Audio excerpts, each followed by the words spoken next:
The door code that didn't belong the night our lock remembered more than we did at 10:08 p.m. My phone lit up with a notification from the lock. Not a text, not a like, just a plain banner from the app that lets you open the front door with your thumb if your thumb is feeling cooperative. Code guest 12 used at 22:08, it said. Owner, Laura. I was on the couch, half watching a show with detectives who never forgot buses existed.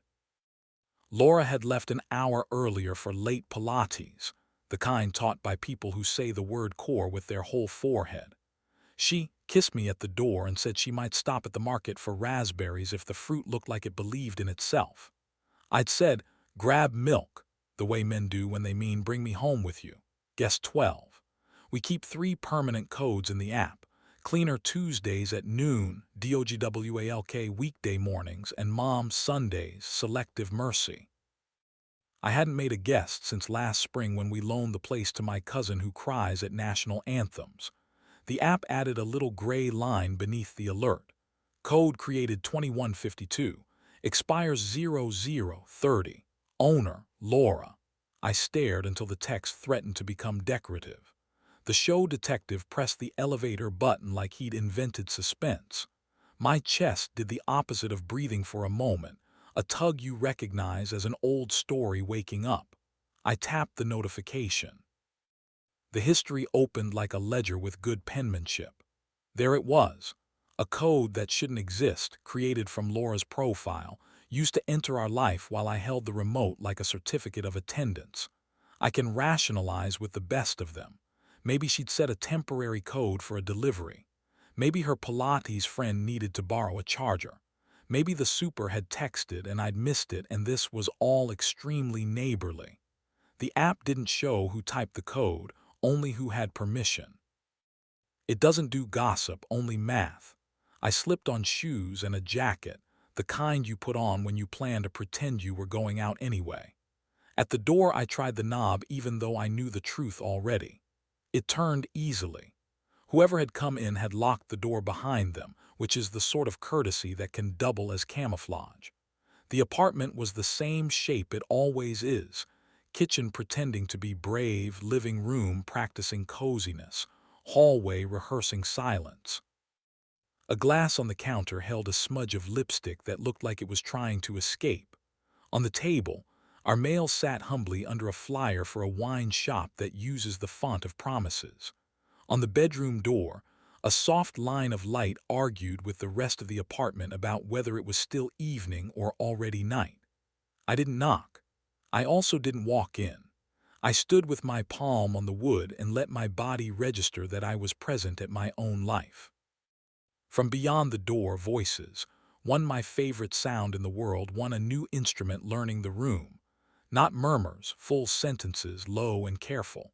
The app chimed again on my wrist. Code guest 12 locked at 22:11. Whoever was inside had rearmed the lock from the panel, considerate or practiced.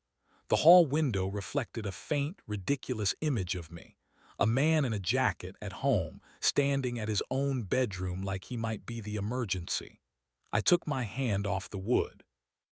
I walked to the balcony and opened the door just enough to let the air say something honest. Across the alley, another building kept other people's secrets in square windows. A couple danced in their kitchen to music I couldn't hear. Their bodies made sense to each other. It hurt exactly as much as you think it does. When I turned back, the bedroom door opened. Laura stepped out in a t-shirt I recognized and a face I didn't. Not guilt, decision.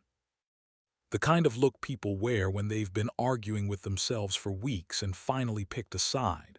The heel of her hand under her eye, not to hide tears, there weren't any yet, but to pressure her face into accuracy.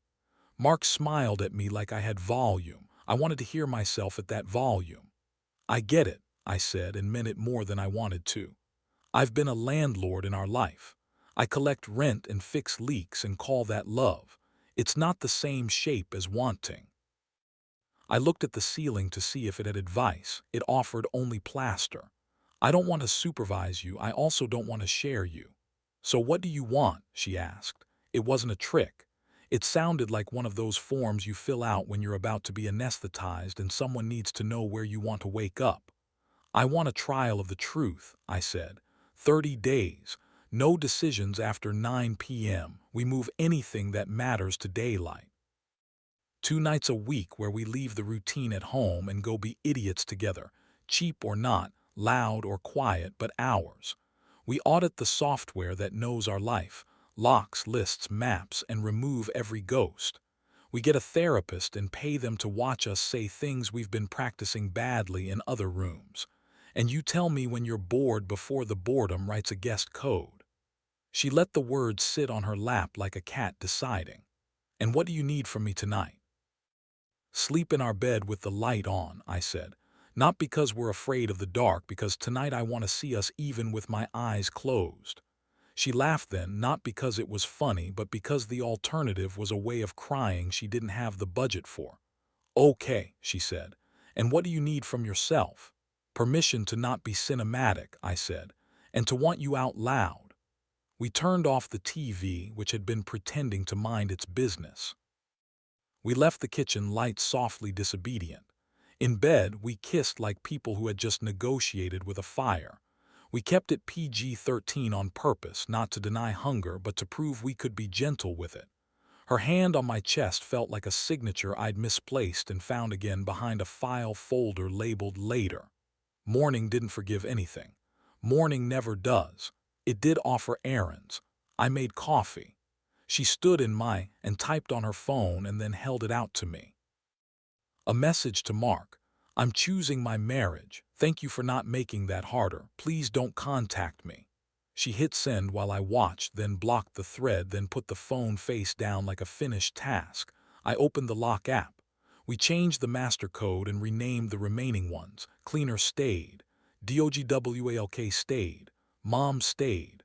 A fourth we made together and called Thursday.